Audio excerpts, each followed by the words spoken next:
maximum of 7 rounds. That is 6 rounds in the magazine and 1 round in the chamber. We believe we have recovered all 7 rounds at the scene. Also recovered was this knife. It appears what may be here blood actually on the knife. Once again, that would be verified through forensic analysis. So a little bit about, I'll call the investigative challenge. That is true of this investigation as it is in any investigation. The statements of all victims are accepted with the understanding that the role of law enforcement investigations is to determine the truth, which would include verifying or refuting victim witness statements based upon all available evidence. It is not uncommon for victim witness recollection of criminal events to be incomplete or at times in error. When statements are in conflict with physical evidence, the purpose of investigation is to resolve these conflicts to the extent it is possible. What remains, at least in the initial investigation as we move forward, is the forensic analysis. So we have a DNA analysis to be conducted on the knife, shell casings, the bullets recovered at the scene, the gun itself. There's ballistic analysis that needs to be conducted.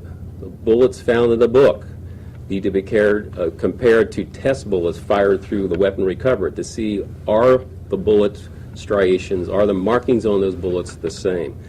Were the bullets fired from the gun that recovered, are those the same bullets that were recovered from this book?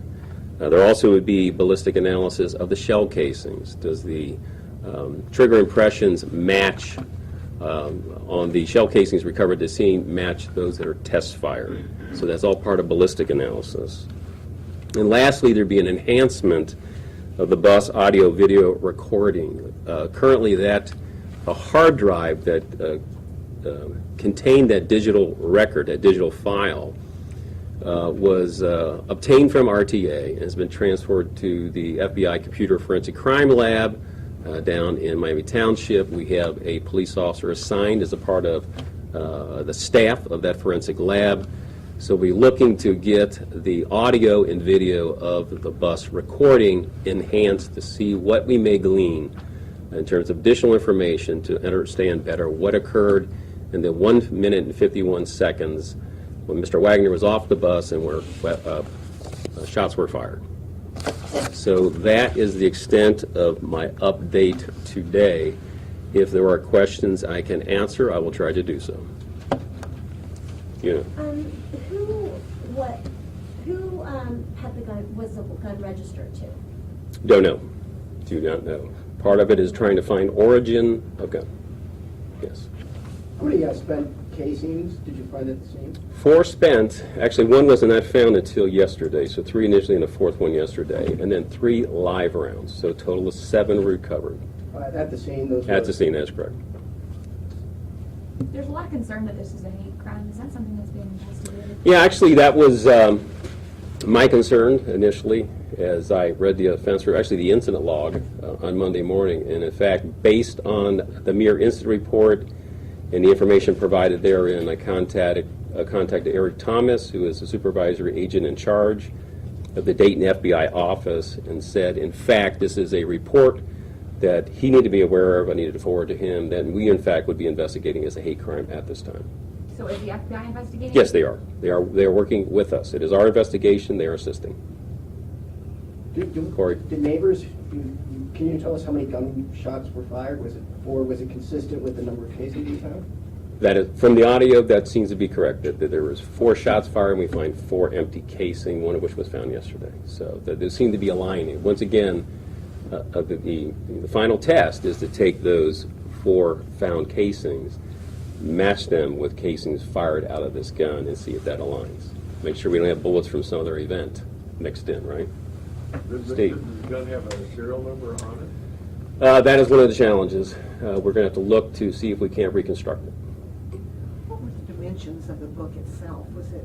It was truly pocket size. I mean, it would fit in this pocket of mine. Yeah, so I know from the original picture, it looked a lot larger. Right. I just And, wondered how thick it was to stop. well, I don't know how thick. I mean, Roughly. I understand it was obtained at Barnes and Noble, so, you know, maybe you can go There's a take a lot- look. I don't know how thick it Yeah. is. Yeah, I have no idea. But it was, truly was pocket size. About an inch? About an inch. Chief, are you calling this a devotional or a Bible? Thank I you. mean, it says. You know, I'd be the last person in the world to characterize a publication I haven't read, and I read a lot. So I would defer to whatever the publishers refer to it. Yes? What factors are you basing on investigating it as a hate crime? What are you looking Yeah, it was the comment that was made, allegedly made by one of the suspects, that if you want to get in the club, you have to kill a polar bear. So on face value, that appears to may be an indication of bias. So based on that, we made a determination it should be investigated as a hate crime, and also based on that, it was my determination to contact the FBI on Monday morning. Have you had any other instances of hearing this type of language using? Absolutely not. None at all. Do you have any further description of the alleged perpetrators that you put out or that you're pursuing? We have nothing more than we received that morning, in essence. So whatever we had put out in terms of height, weight, and all the age, approximate age approximation, whatever was put out that morning, I think it was like 15 to 18 years of age, I'll hold me to the details. But whatever we put out that morning, that's all we have. And we have no facial type description because of the bandana That is they were correct. wearing? That is correct. We understand the victim was had a concealed carry permit. Was he armed on the bus? There was no indication at this time that he was armed on the bus.